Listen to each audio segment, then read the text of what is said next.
Chapter 1. The Nervous Corrector. By 7 o'clock the rain had stopped falling and begun floating. It hung over the town in a silver mist, softening the streetlights, blurring the taxi signs, making every window look recently breathed upon. The pavement shone without looking clean. Headlights stretched in long yellow seams across the gutters. Men under awnings checked their watches and then checked them again, as though time might have corrected itself between glances. It was Friday, or close enough to Friday that people had begun to forgive themselves. Women reapplied lipstick in dark storefront windows. Men breathed into cupped hands and frowned. A young fellow in a brown suit carried a bunch of flowers wrapped in paper, then, after 2 blocks, folded the paper tighter around them, so they looked less like flowers and more like evidence. Outside the drugstore, a woman removed one earring, considered the exposed ear with great seriousness, and put the earring back on. No one had phones to look into, not in the way they would later. Unease had nowhere to go. It stayed in the body. It lived in collars, cuffs, damp hair, heels sinking into sidewalk cracks, the small rehearsed smiles people carried toward doorways. The town had several places where a person could be disappointed. There was the hotel bar with brass railings and lamps shaped like bells. There was the supper club with framed photographs of minor celebrities no one recognized anymore. There was the Italian restaurant where couples sat too close together and punished each other quietly over veal. But halfway down Lark Street, between a closed tailor and a travel agency still promising cruises to islands no one in town could afford, the sign above one door trembled in pinkish red light. The Bacchanids. The first buzzed faintly. The sea failed every few seconds, so that the name briefly became something else before restoring itself. Behind the windows, velvet curtains hung in deep folds, the color of wine in low light. Now and then they parted to reveal amber lamps, glassware, the white flick of a napkin being lifted or laid down. Music leaked out whenever the door opened, strings first, then a low pulse underneath, almost a heartbeat, almost a joke. People entered in pairs, in fours, alone. Some had come for drinks, some had come because a friend had said it was interesting.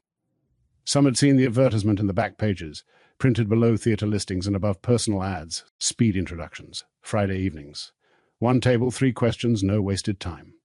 The people who came for speed introductions always pretended they had not come for speed introductions. A woman in a black coat told the hostess she was meeting a party. A man with damp hair said he was just checking if this was the place. Another man stood outside for 6 minutes, reading the menu in the window, though there was no menu in the window, only his own reflection and the dim suggestion of movement behind the glass. At the corner, 2 waitresses smoked near the side entrance beneath a metal awning.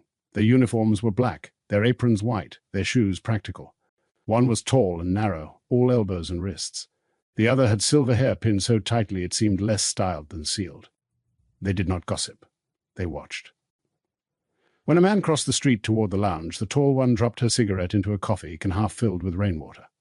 "Early," she said. The silver-haired one looked. "They usually are." He was not remarkable at first. The night was full of men like him. Men who had washed too carefully, shaved too closely, chosen ties with no one to advise them, and arrived at courage by means of punctuality. His name was Warren Bell. This mattered to him very much. It mattered because people often called him Walter, which was his brother's name, and sometimes Wallace, which was no one's name, at least not in his family. And once, at the licensing office where he had worked for 11 years, Mrs. Cavanaugh had called him the quiet one from corrections while he stood within ordinary hearing distance. He had corrected her. He had apologized for correcting her. Then, because she seemed embarrassed and he could not bear to watch another person carry a discomfort he had caused, he had said, "It's really not important," which was the sort of lie people forgave because it was convenient. It was important. Warren worked in municipal record. Names, addresses, dates of filing, marriage license amendments, burial registries, property transfers in which a letter had gone missing and taken a family with it. He had a desk beneath a high window, 3 pencils sharpened before noon, and a stamp pad he re-inked more carefully than necessary. All day long he repaired small injuries committed by ink. Warren believed, though he would not have said it this way on a first date, that accuracy was a form of mercy. A name misspelled on a certificate, a widow's address entered wrong, a grave marker transcribed with the wrong middle initial, these were not large tragedies, he knew that. He was not a fool, but they were tiny doors through which a person might vanish. On the folded slip of paper in his pocket he had written, "The Bacchanids, 219 Lark Street, 7:15 p.m., ask for speed introductions." Below that, in smaller print, he had added, "Do not over-explain. Do not correct too soon." Patrician before answering the second. He had opened the paper so many times that the creases had softened like cloth. Half a block from the lounge, he stopped under the dead sign of the travel agency and touched his breast pocket. Wallet. Still there. Inside it, $28 of his sister's children, a card from a dentist he had not visited, and a smaller folded card with 3 conversational topics. Work, but briefly. Music, if asked. He had written music because music seemed like the sort of subject that implied additional rooms inside a person. At the same time, from the opposite direction, Ellie approached without hurrying. The rain did not touch her in the same way. It gathered on awnings and cab roofs and the shoulders of men who had forgotten umbrellas, but around Ellie it became almost decorative. A dark coat moved with her, long and fitted, its collar turned up not from discomfort but from taste. Beneath it a green dress caught the streetlight in narrow flashes. Her gloves were the color of old ivory. She did not check the address. She did not check her reflection. The windows checked themselves. In the glass of the abandoned tailor's shop, her shape passed over 3 headless mannequins still posed in unfinished suits. In the travel agency window, her face appeared for an instant among faded posters of blue water, then moved on without longing. She carried no flowers, no large purse, no folded paper with instructions to herself. She was not early, she was not late. The building seemed to expect her. Warren reached the awning first. A cab sighed behind him. His right shoe had taken in water near the sole, not a great deal, barely anything, but enough to make him aware of one toe as a separate and unfortunate citizen. The door opened. Warmth came out. So did laughter, music, butter, wine, perfume, wet wool, and something darker beneath all of it, something roasted or sugared or alive enough to resist naming. A party of 4 spilled onto the sidewalk, 2 women and 2 men, all speaking at once. One man carried a small numbered card between 2 fingers, as though it had disappointed him personally. Behind them, through the open door, Warren saw amber light, a hostess stand, a curve of velvet, and a room that appeared larger than the building should have allowed. He also saw, on a side table near the entrance, a polished wooden box with a brass plaque, lost and found. Something metallic glinted inside, a watch, perhaps, or cufflinks. Every decent establishment had one. Warren smoothed his hair, then realized he had smoothed it too hard and tried to unsmooth it. This made it worse. Ellie arrived beside him, not dramatically, simply there. The air beneath the awning seemed to rearrange itself around her. He reached for the handle just as she did. Their hands stopped short of touching. "Oh," Warren said. "Sorry." She looked at him, only briefly, completely. "After you," he said. The words disappointed him as soon as they were spoken. He had meant to sound natural and instead sounded like a man opening a door in a training film. Ellie smiled. "Thank you." He held the door. The hostess lifted her head, as though she had heard a bell no one else could hear. Warren stepped back to let Ellie enter first. For one foolish second he thought this courtesy had made him visible. Then the amber light took them both. Inside, the Bacchanids was warmer than the street and quieter than it should have been. The music did not grow louder so much as nearer. It threaded itself through the tables, around the backs of chairs, into the little pauses between strangers. The hostess was a narrow woman with dark eyes and a silver comb fixed at the back of her head. "Speed introductions?" she asked. Warren said, "Yes," at the same time Ellie said, "I'm expected." The hostess looked at Ellie, then at Warren, then at something on the page before her. "Name?"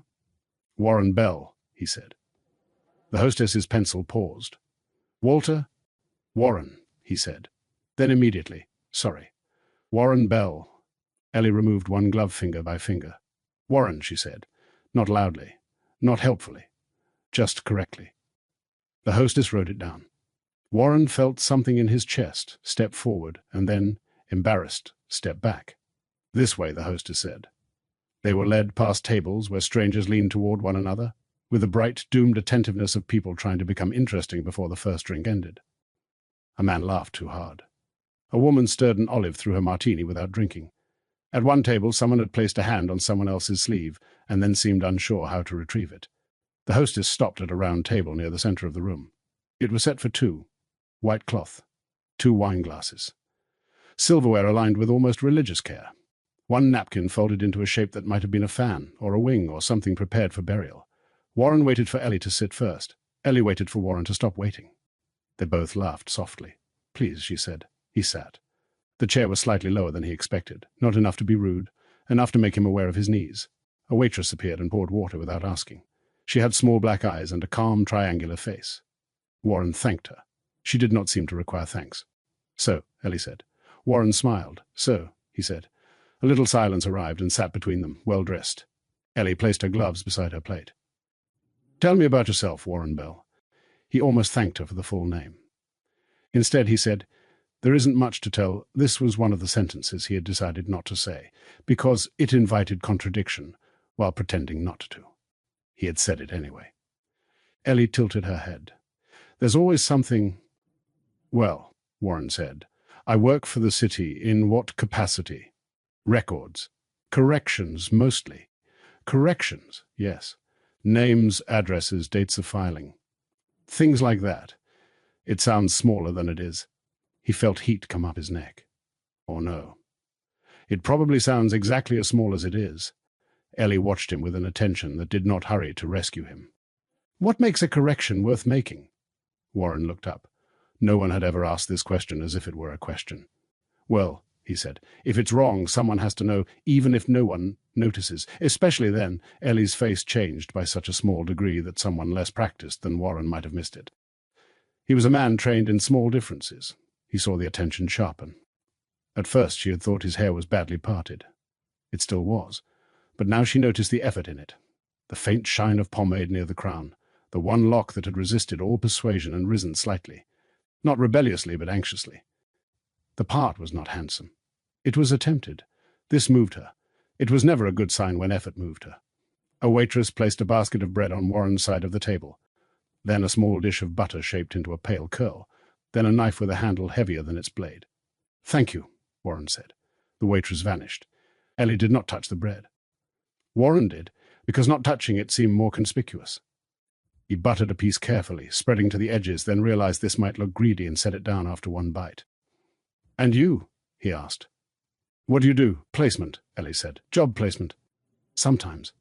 He smiled, waiting for her to explain. She smiled, not explaining. That must be interesting, Warren said, because people often said this when they had not understood something. It can be. Do you enjoy it? Ellie considered. She appreciated that he had not asked whether she was good at it. Men often wanted to locate competence quickly, as if deciding where a woman belonged in the room. I'm suited to it, she said. That's not the same thing. No, Ellie said. It isn't. He worried he had been rude. I only meant... I know what you meant. Another silence came, less formal than the first. Warren took a sip of water. Then wine appeared, red and deep, poured by a waitress whose sleeves were rolled neatly at the wrist. He had not ordered wine. He looked at Ellie. Is this included? In a manner of speaking. He laughed because she did, and because the room had begun to make him feel that laughing was the correct response to uncertainty. To placement, he said, raising his glass. To corrections, Ellie said. Their glasses touched. He drank too quickly and felt the wine bloom behind his eyes. Ellie asked where he was from. Bellwether, he said. North of here. Small place. Courthouse town, mostly. There was a button factory, but it closed when I was 12. People still give directions from it, though. How, they say, turn left where the button factory was. And if you didn't know, then you wouldn't belong there. He had not meant this to sound sad. Ellie heard the sadness anyway. She was beginning to like the way he answered once he stopped trying to arrange the answer in advance. It came out slant, a little apologetic, but true. He was not quick, which she preferred. Quick men often mistook velocity for charm. Warren took each question down carefully, held it to the light, and returned it with both hands. What about your family? She asked. My mother still lives in Bellwether. My brother too. Walter, Ellie said. Yes. He sells commercial flooring. Successfully. Very. Warren smiled with his mouth only. My mother says he has a natural way with people. And you, I have an unnatural way with forms. Ellie laughed. He looked startled by the sound. It had not been polite laughter. He knew polite laughter. He had heard it in offices, elevators, holiday parties, rooms where someone had asked what he did and regretted it halfway through the answer. This was different. He had surprised her. The realization entered him so gently that he did not resist it. Maybe he thought he was doing well. A waitress placed a folded napkin beside Warren's plate, though he already had one in his lap. Then another fork, shorter and brighter than the first. Then a small dish of salt. Warren glanced at the growing arrangement. Are we expecting something with shells? Ellie looked at the fork. Eventually, he laughed again, less surely. And you? He asked. Family? Sisters? Older? Younger? Both. Oh, he said, trying to work out whether this was possible. Ellie helped him. 2 older.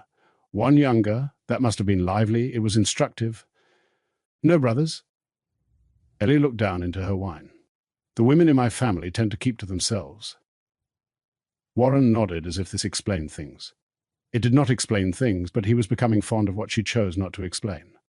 "My mother had sisters," Ellie said. "Her mother too." "There are always sisters. That sounds nice," Warren said. Ellie smiled into her glass. Sometimes she thought of her oldest sister, Celia, who could strip a table of sentiment in 3 sentences. She thought of Mara, who believed hesitation spoiled the appetite. She thought of little Viv, who laughed with her mouth full and called Ellie romantic as if it were a diagnosis. They would laugh at Warren. They would call him stringy. They would say he had sad wrists. They would ask why she had spent so long asking about municipal records when the bread was already out and the wine had opened. Ellie watched Warren align his butter knife parallel to the plate after using it. Sad wrists, perhaps, but careful hands. The hands mattered, not because they were beautiful. They were not. The nails were trimmed too short. There was a small ink stain near the left thumb and a paper cut healing along the side of one finger. But they had spent years touching documents other people had stopped caring about. They had turned pages gently. They had corrected without leaving scars on the paper. Ellie felt an ache of interest. She took another drink. This, too, was never a good sign. "What do you want?" she asked. Warren blinked. In general. He looked down, then out toward the room. Around them, conversations rose and fell. A man at a nearby table said, "I'm really more of a listener," while interrupting the woman across from him. Somewhere glass broke and was immediately forgiven. "I suppose I'd like to be useful," Warren said. "That sounds like work. It usually is." "No," Ellie said. "I mean, it sounds like what people say when they don't want to say what they want." He looked at her then. There it was again, not politeness, not even interest exactly. Something more dangerous. She was listening as if his answers had consequences. "I'm working on a project," he said. Ellie leaned in slightly. "It's not a book," he said quickly. "Not really. More of a record of corrections." He smiled despite himself. "Yes, what kind?" "Names, mostly. Old town plaques, death notices, marriage certificates, little errors that stayed errors because no one thought they were worth the trouble. And you think they are." "I think." He paused. The wine had loosened something, but not enough to make him careless. "Should not disappear because someone was tired when they typed." Ellie did not answer. A waitress approached with a small white plate and placed it in front of Warren. On it lay a curl of lemon peel and 3 green herbs crossed like tiny spears. Warren waited for something else to be placed on the plate. Nothing was. He looked at the garnish, then at Ellie, and decided not to ask. Ellie found herself looking at his throat. Only for a moment. A pulse moved there, quick and visible, betraying him in the little hollow above his collar. He had tied his tie slightly too tight. The knot sat earnest and square, minor civic structure. One drop of rain still clung to the edge of his hair near his temple. At first the dampness had seemed unfortunate. Now it seemed intimate. Ellie looked away. "What would you call it?" she asked. "My project? Yes." He grew embarrassed. "I don't know yet, but you've thought about it." Tell me." He rubbed one thumb against the side of his glass. "I thought of the corrected record. But that sounds severe. It does, or small amendments." Ellie smiled. "That's better, you think?" "I do." He held the words carefully after she gave them to him. "You think?" "I do." They were ordinary words. They should not have filled him the way they did. The slice of the untouched bread from Ellie's side of the table. Warren had not noticed she had been given none. The waitress placed beside him instead a finger bowl with a slice of lemon floating in it. Warren stared at it. "I've never known when to use these." "Later," Ellie said. "Right." He folded his hands in his lap, then unfolded them. He wanted to ask whether she came here often. He wanted not to sound like a man who asked women whether they came here often. He wanted to ask what she looked for in placement. He wanted to ask why she had no bread, whether the finger bowl meant something, whether speed introductions usually involved this many utensils. Instead, he said, "Do you like your work?" Ellie looked at him for a long moment. "I like the beginning, when people arrive. Before they know what they want. That must be difficult. Matching them, I mean, not usually. People reveal themselves quickly." "I'm afraid I do, yes," Ellie said. "But not in the way you think." He felt the wine go through him again. "Oh." She reached across the table and touched the edge of his folded paper where it stuck from his pocket. "What's that?" "Nothing." "Is it?" He removed it reluctantly. "It's only the address," she waited. "And a few reminders." What kind of reminders? He should have lied. He was not good at lying when the truth was small. Not to over-explain. Ellie's face softened before she could stop it. He saw it. For the first time that evening, Warren did not apologize. "What else?" she asked. He opened the paper. The creases made a tired sound. "Not to correct too soon. And have you corrected?" "Yes. Only my name. That seems worth correcting." The sentence struck him almost physically. His mother loved him, but called him Walter when she was tired. His brother loved him in the vague, durable way of brothers, but introduced him as the records guy at parties. Mrs. Kavanagh had once written W. Bell on a birthday envelope and let the initial do the work of not choosing. That seems worth correcting. He looked down because he did not trust his face. Ellie watched him receive the sentence. She should have stopped there. She knew the shape of an evening. She knew the difference between interest and indulgence, between appetite and attachment, between a guest and a mistake. Warren Bell was not the sort one lingered over. He was a first course of a man, narrow and nervous, with a damp shoe and ink on his thumb. Her sisters would be merciless. But he had looked at the words on the paper as if they might still be improved. He had buttered bread to the edges. He had said a person should not disappear because someone was tired when they typed. Ellie told herself she was only being kind. Then she told herself kindness was harmless. Then she told herself she would be careful. A waitress arrived. "Mr. Walter Bell," she said. Warren flinched politely. Before he could speak, Ellie did. "Warren," she said. The waitress looked at her. Warren Bell. The correction was calm. Exact. Unembarrassed. The waitress inclined her head. "Of course." Warren looked at Ellie. There are moments in a life too small to report, and too large to survive. This was one of them. Nothing had happened. A woman had corrected a waitress. A name had been restored to itself across a table, but Warren felt with sudden and humiliating force that some private clerk inside him had stamped a document long pending. Approved. The waitress set down an empty entree plate in front of him. It was larger than the others. White. Warm. Immaculate. Around it she arranged the salt, the lemon, the unused fork, a folded napkin, the butter knife, the finger bowl, and a small silver spoon whose purpose Warren could not imagine. "Will there be?" he began.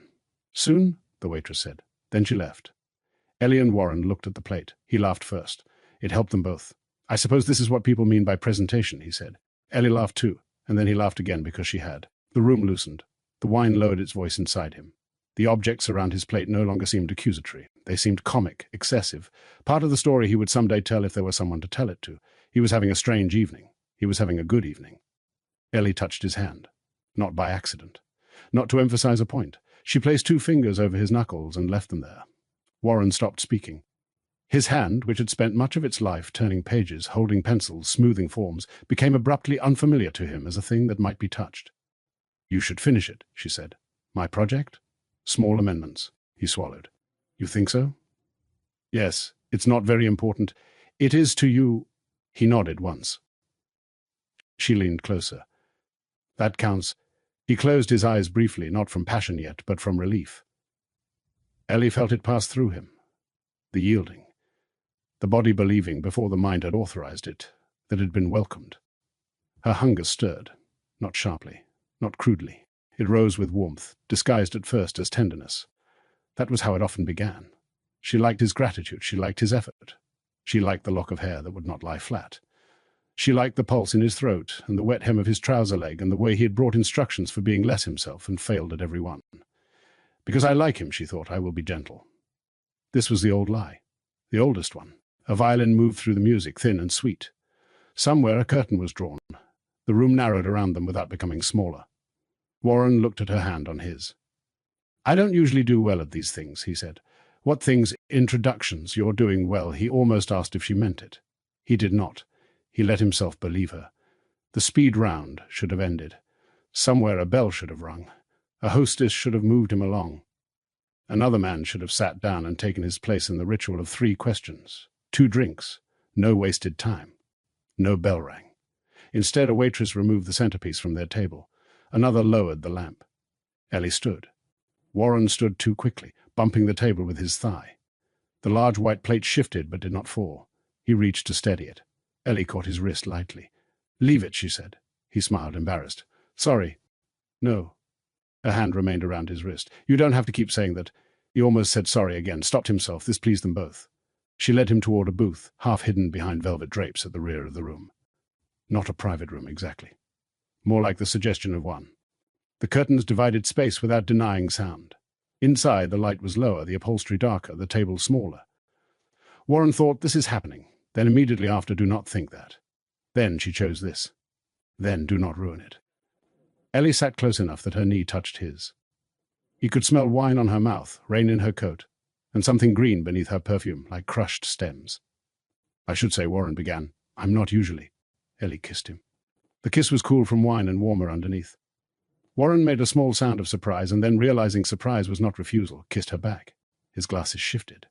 He did not wear glasses. He had only imagined the sort of man who would have to remove them. Instead, his tie caught under her hand, and he laughed against her mouth. Sorry, he whispered. Ellie smiled. Warren, just his name, correctly, completely. He felt himself become foolish with happiness. Her hand moved to the back of his neck. He thought she was drawing him closer, and she was. He thought the pressure of her fingers meant urgency, and it did. He thought the small sound she made against his jaw was desire, and he was not wrong. This was the terrible part. He was not wrong. The first sharp sound he mistook for his watch, striking the edge of the table. The second one he did not mistake at all. It was a compact, intimate crunch, too near his ear to belong to the room. Warren inhaled to speak, but the breath changed shape before it became a word. Ellie held him with a tenderness that had become indistinguishable from force. The velvet curtain stirred. His hand struck the table once, not violently at first, more in surprise, scattering the little silver spoon onto the floor. Outside the booth, the music continued. A cufflink sprang loose and rolled in a bright circle under the table. Fabric tore. One of Warren's shoes kicked free, spun beneath the curtain, and landed toe first in a bus tub carried by the tall waitress, who paused only long enough to let it settle among the plates. The silver-haired waitress closed the curtain with 2 fingers. Behind it came the wet pull of cloth, the crack of something more structural than fabric, the clatter of a watchband snapping against wood. The table jerked once. A glass tipped, but did not break. Wine spread across the white cloth, darkening it in a slow, irregular bloom. Warren's folded papers slid from his pocket and opened on the floor. Do not over-explain. Do not correct too soon. Ask one question before answering the second. For one suspended second, his hand appeared beneath the curtain, palm open, fingers ink-stained, reaching for nothing in particular. Then it was drawn back. The room did not stop. At the next table, a man said, I've always believed honesty is important, and the woman across from him nodded with the expression of someone who had heard this from liars before. A waitress replaced a fallen fork. Another brought fresh napkins. The sounds behind the curtain became quieter, not less awful, only more practiced. A final snap, a sigh.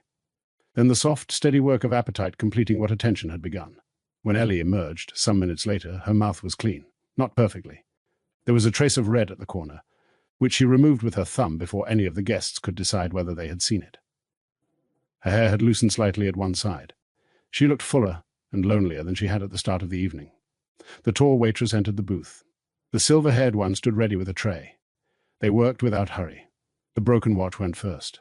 Its face had cracked at 8:06. The waitress held it up, considered whether it could be wiped, and placed it in a shallow dish. Then the cufflink. Then the wallet. Then the folded paper, softened now by wine at one edge, but still legible. The silver-haired waitress read the top line. Warren Bell, she said. The tall one had already opened the wooden box near the host stand. Walter? She asked. The silver-haired waitress looked toward Ellie. Ellie turned. Warren, she said. The correction crossed the room lightly. The waitress nodded and wrote it on a small card. For a moment, Ellie seemed satisfied. Then the moment passed. The table was stripped, sprayed, wiped, reset. A fresh cloth descended. 2 clean glasses appeared. A napkin was folded into a shape that might have been a fan, or a wing, or something prepared for burial. At the hostess stand, Warren Bell's wallet was placed in the lost-and-found box beside a woman's glove. 3 watches, a tie clip, a hotel key, and a pair of cufflinks engraved with initials no one had yet corrected. Outside, the rain had begun falling again. Inside, the room warmed itself for the next introduction.